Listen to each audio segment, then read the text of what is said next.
Sirens isn't actually a supernatural show. It's an excellent show about the double standards between men and women. Looking at the name of the show and some previews, many of us expected some supernatural themes. Instead, we got a brilliant story about how men and women are treated so differently. Now, this video does contain some spoilers, so here is your chance to scroll away if you haven't finished watching yet. Three, two, one. All right, here we go. In Sirens, there really are no perfect characters. In fact, everyone is pretty flawed.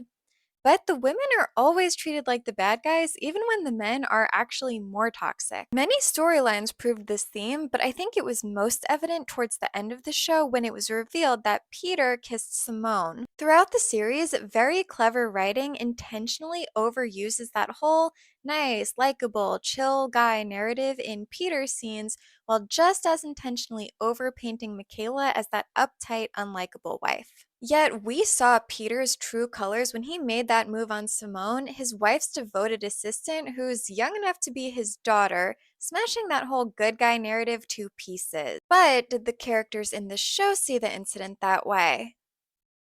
Nope.